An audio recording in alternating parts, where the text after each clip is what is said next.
জিনিস তো প্রত্যেকে বাঙালি জ্বালা। আচ্ছা, চলতি বাসে একজনের ব্যাগে দেখলাম এক্ষুনি চুপি চুপি ব্যাটাকে টুপি পরিয়ে ঝেড়ে দিলাম। জিনিসটা খাস না? ঝাক্কাস, মোবাইলের গান ডিরেক্ট বানানো যাচ্ছে। জিও কাকা। ও, এটা দেখে হেডে ব্রেন খেলে গেল ভাই। এমন একটা প্ল্যান এসে গেল মাথায়, শুনবি? বলে গেল বস। তাহলে সাউন্ডটা একটু জোরে দে, প্ল্যানটা বাইরে দিয়ে কেউ শুনতে পাবে না।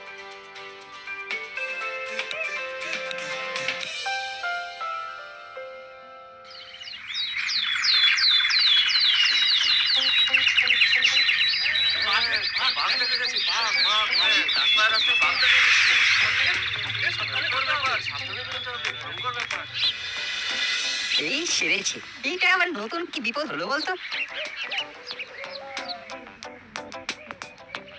আরে ওই তো কল দাদু আর প্রফেসর আঙ্কেল। আরে রেঞ্জ বাবু যে হঠাৎ মর্নিং ওয়াক, শরীর টরীর ভালো তো? না মানে শরীর ভালো করার জন্যই, কিন্তু ওইদিকে তো একটা দারুণ বিপদ হয়েছে। পোস্টারটা দেখেছেন? দেখলাম ঘাসপাড়ার রাস্তায় বাঘ দেখা গেছে, তাই তাড়াতাড়ি বাড়ি ফিরে যাচ্ছি। কি সর্বনেশে কাণ্ড রে বাবা! আপনি বরং বড়বাবুকে একটা ফোন করে দিন, আমি কর্মকর্তা মশাইকেও জানাচ্ছি। তুইও তাড়াতাড়ি বাড়ি ফিরে যাবেন। চলুন চলুন করালি বাবু। হ্যাঁ হ্যাঁ চলুন, আসি রে। এই তোরাও বাড়ি যা। বুঝলি না, কাল রাতেও তো পোস্টারটা দেখিনি। তাহলে ভোরের দিকে পোস্টারিং করেছে। আজব ব্যাপার। আর সবাইকে জানাতে হচ্ছে।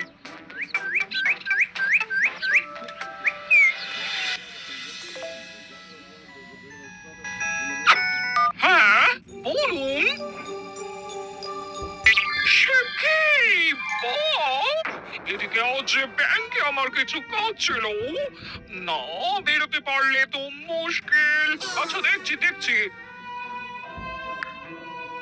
হলো এই হলো, কোথায় রে বাটালি? এই বাটালি! কি হলো মাসি, বাড়ি থেকে ডাকাত পড়েছে? ডাকাত না বাঘ? কোথায় থাকিস তোরা সব সময়? যা বাবা, স্কুলে যাবো, রেডি হচ্ছিলাম তো। খেতে দাও। না আর স্কুলে গিয়ে কাজ নেই। ইনফ্যাক্ট কয়েকদিন হয়তো আমরা কেউই বাইরে বেরোতে পারবো না। রাস্তাঘাটে বাঘে ধরতে পারে। বাঘ ঘাসপাড়ায়? আরে তাহলে আর বলছি কি? তাহলে আমাদের এখন বেরোনো বন্ধ, আবার কোয়ারেন্টাইনে চলে গেলাম। হ্যাঁ, রেঞ্জটা কিন্তু একটা কথা বললো, শুনলি? কাল রাতে ও ওই রাস্তা দিয়ে কোচিং থেকে ফিরেছে, তখন কোথাও কোনো পোস্টার ছিল না। আরে বাঘটা তো পালিয়েছে রাতে। মেবি, কিন্তু রাতে পালালে সকালের মধ্যেই পোস্টার বানিয়ে দেওয়ালে সাঁটা যাবে? এত তাড়াতাড়ি সম্ভব? কেসটা তাহলে সিরিয়াস। একটা রহস্যের গন্ধ পাচ্ছি রে। কিন্তু আমরা ঘরে বসে থাকলে কেসটা সলভ করবো কি করে? দাঁড়া, দু একটা দিন দেখি। নমস্কার, 7:30টার সাত কাহনে আমি শার্দুল ছাত্রা সকলকে স্বাগত জানাচ্ছি। আজকের বিশেষ বিশেষ খবর, দুলমার দামাল দাতালদের দক্ষিণপুরে মিলল দেখা। জানলার কাছে একটা ট্রেন কষ্ট অবরোধ করে শব্দ হচ্ছে মনে হচ্ছে। T20 লালু লাহিড়ির ছবিতে কাজ করতে আসছেন প্রখ্যাত বিদেশি অভিনেতা আঙ্কেল একটু বসার জন্যই জানলাটা বন্ধই করে দিন। বিস্তারিত।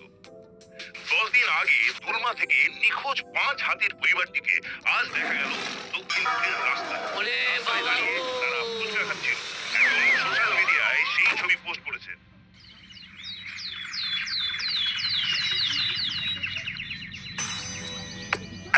আরে ও কর্মকর্তা বাবু, উঠুন। আরো আরো একটু জলে ছিটিয়ে দে তো নাট। জল মানে জীবন। ওরে বলুন কাকু, কাকু।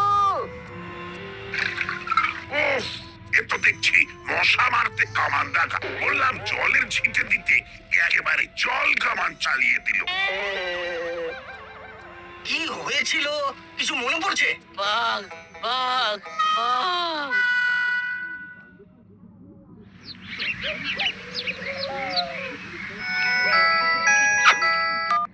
হ্যাঁ স্যার বলুন। আরে এসব আমি কি শুনছি? তোমার আমার এলাকায় নাকি বাঘের উপদ্রব হয়েছে আর তুমি নাকে তেল দিয়ে ঘুমোচ্ছ। আমি প্রপার জায়গায় খবর দিয়েছি স্যার, এলাকার লোককে ঘরে থাকতে বলেছি, অফিস কাছারি স্কুল কলেজ সব বন্ধ রাখতে বলেছি। বলছি এর বেশি আর কি করতে পারি আপনি বলুন। বাঘটাকে ধরতে পারো, তাকে আবার সঠিক জায়গায় ফেরাতে পারো, নইলে নইলে চাকরি ছাড়তে পারো। আমি আমি মানে রাবিশ, এ তো আচ্ছা জ্বালা হলো। দেখেছো কাণ্ড, এই সপ্তাহে নাকি অন্তত 10টা বাড়িতে বাঘে হানা দিয়েছিল। সেসব বাড়ির লোকেরা ফোনে থানায় জানিয়েছে। আচ্ছা, পাড়ায় নিরাপত্তা বলে তো আর কিচ্ছু রইলো না। কিন্তু বাবা, আমরা যদি ঘরে হাত গুটিয়ে বসে থাকি তাহলে বাঘটাকে তো শাস্তি করা যাবে না। তাহলে কি করতে বলিস? খালি হাতে বাঘের সঙ্গে গিয়ে লড়বো? বাঘটাকে তো দেখাই যায়নি, সবাই শুধু তার ডাক শুনেছে। আরে বাঘ না থাকলে তার ডাকটা এলো কোত্থেকে? সেটাই তো রহস্য, মা। বাঁচান স্যার, বাঁচান বাঁচান স্যার, বাঁচান। আমার সব নিয়ে গেছে, সর্বনাশ হয়ে গেছে স্যার। হায় হায় হায় হায় হায় হায়। আরে কি হয়েছে সেটা বলবে তো। আমি আইসক্রিম বিক্রি করি, এই শহরে আজকেই এসেছি। ও আচ্ছা আচ্ছা বুঝলাম, কমপ্লেনটা কি? এই ঘন্টাখানেক আগে পার্কের রাস্তায় আইসক্রিম গাড়ি ঠেলে নিয়ে যাচ্ছি, হঠাৎ মনে হলো রাস্তার পাশের গাছগুলো নড়ছে। তারপর হালুম করে একটা বুক ফাটা ডাক, ভয়ে অজ্ঞান হয়ে গেলাম। হ্যাঁ সে কি? কিছুক্ষণ পর যখন জ্ঞান হলো, দেখি আমার টাকার ব্যাগটা হাওয়া। তারপর দেখি আইসক্রিমের গাড়িটা রাস্তার পাশে পড়ে আছে, ভেতর ফাঁকা। ব্যাগে আমার এ মাসের পুরো রোজগার ছিল। আমার সর্বনাশ হয়ে গেল স্যার। বুঝলাম, কার এগেনস্টে রিপোর্ট লিখবো? বাঘের এগেনস্টে নাকি চোরের এগেনস্টে? আমি কি বলবো স্যার, আপনি এলাকার দারোগা, আপনাকেই এর একটা বিহিত করতে হবে, নইলে আমি যাব না। বেশ, তুমি বলো আজ থানাতেই থাকো, আমি দেখি কি করতে পারি। সব দরজা ভালো করে বন্ধ করে দিয়েছি, জানলা খোলাই থাক, নইলে তো সাফোকেশন হবে। জানলায় তো গলাদ আছে, বাঘ জানলা দিয়ে ঢুকবে বলে মনে হয় না।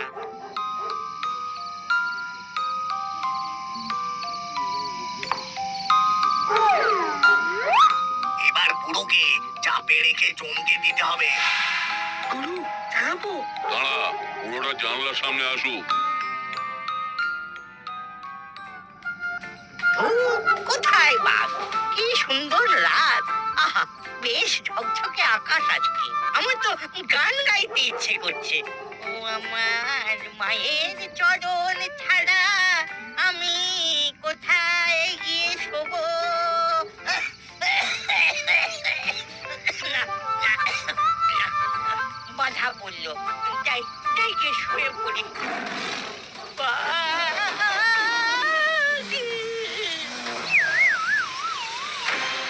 চল এবার শুভ কাজটা সেরে ফেলি। ওই শাবলটা দিয়ে চাঁড় দিয়ে দরজার একটা পাল্লা দরজার ফ্রেম থেকে আলাদা করে ফেলতে হবে।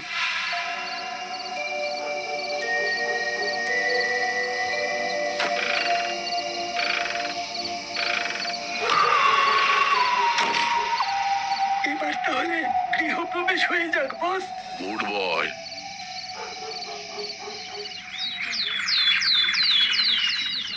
হ্যাঁ বল। আরে কি আর বলবো, কাল বাঘ এসে করালি দাদুর বাড়ি লুট করে নিয়ে গেছে, আবার ফ্রিজ খুলে পুডিংও খেয়ে গেছে। আর দাদু, দাদুর কিছু হয়নি তো? টাচও করেনি, জাস্ট আলমারি ভেঙে টাকা নিয়েছে। আর দেওয়াল ঘড়ি, দাদুর হাত ঘড়ি, ফোন, টিভি, রান্নাঘরের দামি পোর্সেলিনের বাসন কোসন সব নিয়ে গেছে। তাহলে তো বেশ মডার্ন আর শিক্ষিত বাঘ বলতে হবে। তুই কি করে জানলি? করালি দাদু তো সকাল থেকে এসে থানায় বসে আছেন, বড়বাবু ফোন করে ডাকলেন। ওয়েট, আমি আসছি।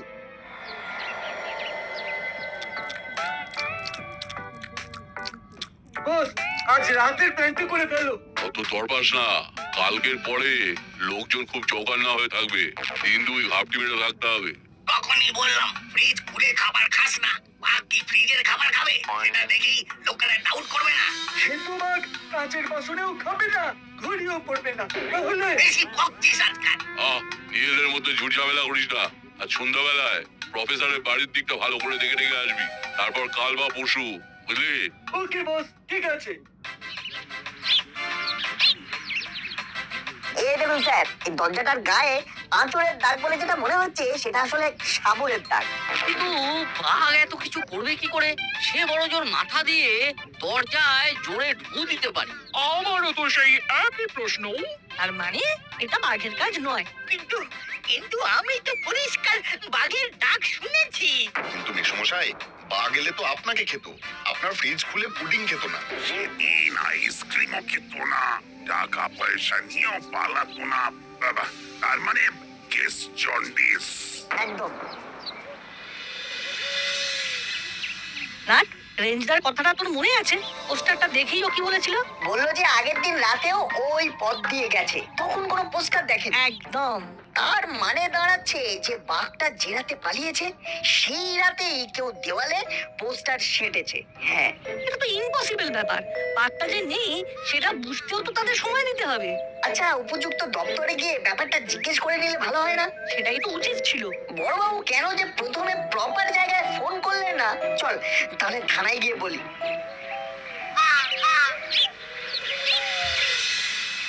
সেই তো এই সহজ ব্যাপারটা। না না, আমি এখনই প্রপার জায়গায় ফোন করছি। বসে যা, ওরা কি বলে সেটা শুনে যা। হ্যালো, আমি গোপী দারোগা বলছি। আচ্ছা, আপনাদের ওখান থেকে যে বাঘটা পালিয়েছে তাকে কেমন দেখতে বলুন তো? সে কি কোনো বাঘ পালায়নি? তাহলে শহর জুড়ে তোলপাড় হচ্ছে, আপনারা একবার থানায় জানালেন না যে খবরটা ফলস, রাবিশ? বুঝতে পারছি কেসটা জটিল, কেউ বাঘের খবর রটিয়ে সেটার ফায়দা তুলছে। তাহলে তাহলে কি করা যায়? আপাতত এই হাফ কারফিউটা তুলে নিন। সকলে আবার রাস্তাঘাটে বেরো, আমরাও স্কুলে যাই, তারপর আমরা দেখছি কি করা যায়। আজ রাত থেকে আমরা এলাকার পাড়ায় থাকবো, চিন্তা করবে না। দু একদিনের মধ্যেই বাঘ মামা, চোর মামা। হ্যাঁ চোর মামা ধরা পড়বেই। তবে রাতে তোদের দুজনের একা একা পাহারা দেওয়াটা একটু রিস্কি। সঙ্গে হুলো, বাটালি আর রেঞ্জকেও নিয়ে নিস। দেখি নাট, তুই রাতে আমাদের বাড়িতে চলে আয়। আমাদের ছাদ থেকে বাইনোকুলার দিয়ে পুরো এলাকাটা দেখা যাবে। তাই হবে। এই রাতে কি খাওয়াবি রে? আমি কিন্তু বিরিয়ানি না খেলে শরীরে বল পাই না। সারা রাত জাগার ব্যাপার তো, বুঝতে পারছিস। আরে আগে চোরটা ধরে দে, আমি তোদের বিরিয়ানি আর চিকেন চাপ খাওয়াবো।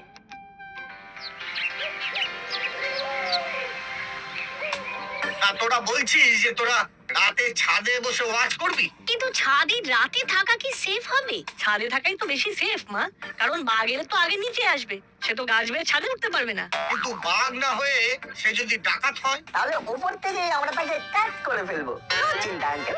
আমার কিন্তু বেশ ভয় ভয় করছে। ভয়ের কিচ্ছু নেই। চল নাট, আমরা গিয়ে প্রফেসর কাকুর কাছ থেকে ওর বাইনোকুলারটা নিয়ে আসি। চল।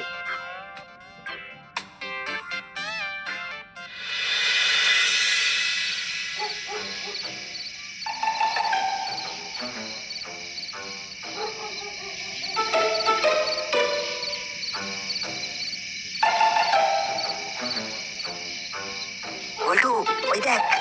কি বলছে না কাকা, এত রাতে এখানে কি করছো?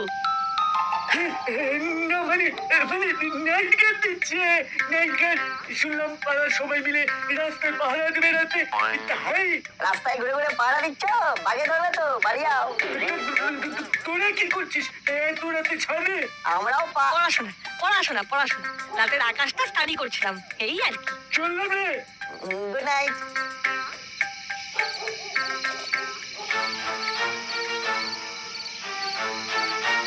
ওই দেখ বল্টু। আরে কাকা তোমার হাতে ওটা কি? দেখি দেখি।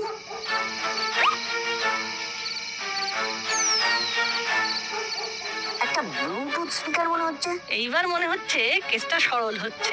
হাতে নাতে ধরতে হবে, নইলে পুরোটা সরল হবে না।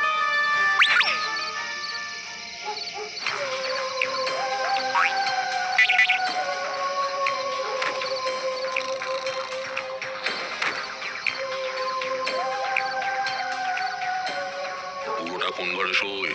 বলছি নিচে তো কোনো সারা শব্দ পাচ্ছি না। কান খাড়া করে শোনো ওস্তাদ, কেউ রাগ ডাকছে বলে মনে হয়। চালা, তুই পাইপ পেয়ে উপরে উঠে গিয়ে স্পিকারটা সেট করে দিয়ে আয়। আমরা এখানে আছি। এই সেরেছে, এত অন্ধকার প্লাস শিশির পড়ছে, পাইপে উঠতে হবে, আর তরকারি কেস সুটকেস হয়ে যাবে যে। ভিতর ডিম এত ভয় পেলে ক্রিমিনাল হওয়া যায়। তুই ছাড়, আমি উঠছি।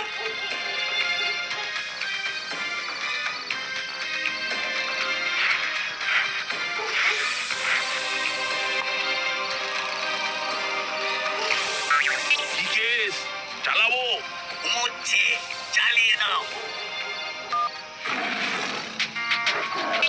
বাঘটা নিচে ঢুকেছে মনে হয়।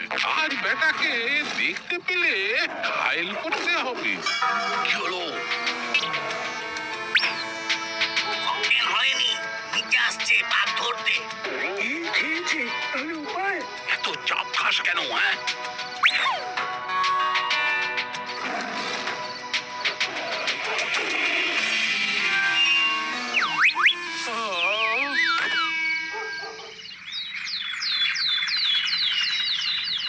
না না, এটা স্রেফ ডাকাতি, কোনো বাঘ টাগ নেই।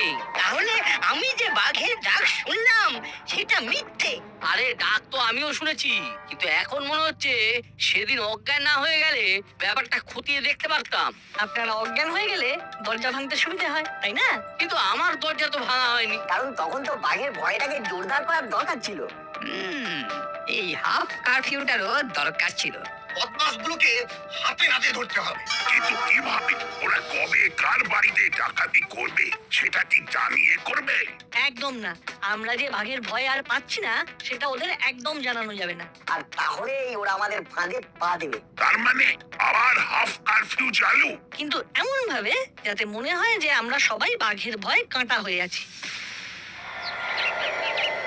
দিন হয়ে গেল, এত বড় অ্যাকশনের কোনো রিয়াকশন নেই কেন? গাছপালা যেন পুরো সাইলেন্ট হয়ে গেছে। কেসটা কি বলতো চালা? কি আবার? বাঘের ভয়ে সব আমার ঘরে ঢুকে গেছে, শুধু ওই নাট বল্টুকে নিয়েই চিন্তা। ছোড়া দুটো খুব বেড়েছে। চল তো আজ রাতে ওদের বাড়িতে অপারেশন করে ওদের টাইট করে দিই। ঠিক বলেছ ওস্তাদ, ব্যাটাতে টাইট দিলে পাড়ার লোকেরাও ওদের বেশি পাত্তা দেবে না। তার আগে উস্তাদ, প্লেসটা একবার ঝাঁকি দিলে হতো না? কোথায় কে ঘাপটি মেরে থাকবে? ঠিক বলেছিস। যা পল্টুদের বাড়ির চারপাশটা একবার ভালো করে দেখে আয়। লাইন ক্লিয়ার থাকলে আজ রাতেই কেস শান্টিং করে দেবো। একদম। এইবার এতে প্রফেসর আঙ্কেলের বিচুটি চূর্ণটা ভালো করে মিশিয়ে দিতে হবে। আর তারপর ঠান্ডা হলেই দাওয়াই রেডি। রোজ রেডি থাকছি, কিন্তু এদিকে ওরা আসছেই না। সবুরে মেওয়া ফলে, আজ না হয় কাল ওরা তো আসবেই। গুরু, কেউ নেই, দিনের বেলাতেই সন্নাটায়। দরজা জানলা সব বন্ধ। তাহলে আজ রাতে চান্স আছে বলছো? 100%। যা, এখানে আর বেশি ফুটেজ খাস না, রাতে আবার আসবো। দেখবো ছোড়া দুটো কত শিয়ানা হয়েছে। চলো। বাহ, আমরা তাহলে ঠিক দিকেই এগোচ্ছি। অঙ্কটা তাহলে আর ততটা কঠিন নেই। প্ল্যানটা কেমন দিয়েছি বল? একেবারে বিউটিফুল।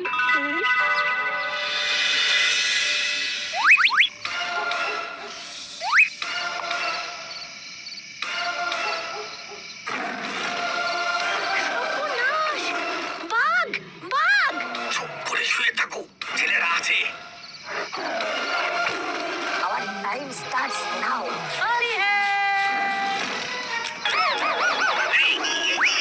ওরে বাপরে, এ সারা গায়ে চুল করছে রে। ওরে বাবা, ওরে বাবা।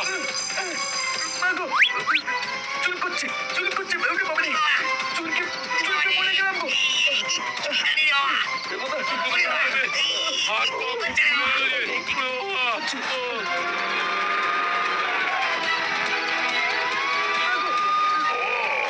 এই তাহলে পালানো বাঘ। এর প্ল্যানটা করেছিলি তো। চল এবার চুলকোতে না কাপে ঢুকে পড়বি। আমি মলম লাগিয়ে দেবো আর সব ব্যথা সেরে যাবে। থ্যাংক ইউ নাট বল্টু। তোদের বুদ্ধির জোরেই বাঘটা ধরা পড়লো। এক্ষুনি এসপি সাহেবকে জানাতে হচ্ছে। আর তোদের বিরিয়ানি আর চিকেন চাপ পাওনা রইল। কাল সন্ধেবেলা থানায় এসে খেয়ে যাস। আপনাকেও থ্যাংক ইউ আমাদের সব রকম সাহায্য করার জন্য। তবে স্যার রেঞ্জদারও কিন্তু কন্ট্রিবিউশন আছে। ওই কিন্তু আমাদের মনে সন্দেহ জাগিয়ে দেয় এই বলে যে আগের দিন রাতে ওই রাস্তায় কোনো পোস্টারও দেখেনি। তখনই আমাদের সন্দেহ হয়েছিল বাঘ কি আদৌ পালিয়েছে। আর যখন শুনলাম পটালি দাদুর ফ্রিজ করে বাঘ পুডিং খেয়ে গেছে, সেদিনই বুঝে গেলাম যে এটা আর 4 পেয়ে নয় 2 পেয়ের কাজ। আমি আর পুডিং খাবো না। ওরে বাবা, তাহলে কাল রেঞ্জকেও নিয়ে আসিস। বিরিয়ানির সঙ্গে স্পেশাল পুডিং অর্ডার দিয়ে দেবো। Thank you sir.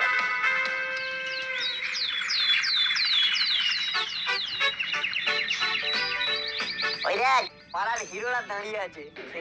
কিরে হলো বাটালি, স্কুলে যাবি না? আরে নেমে এসো বাঘটা ধরা পড়ে গেছে জানো তো। আর ভয় পেয়ে ঘরে থাকতে হবে না। হ্যাঁ করে কি দেখছিস? তাড়াতাড়ি রেডি হয়ে স্কুলে যাও। যত সব অপদার্থের দল। আজ আর স্কুলের দিকে মন নেই ভাই, বিকেল হলেই বিরিয়ানি আর চিকেন চাপ। সঙ্গে ঘ্যামা একটা পুডিং জমে যাবে। কি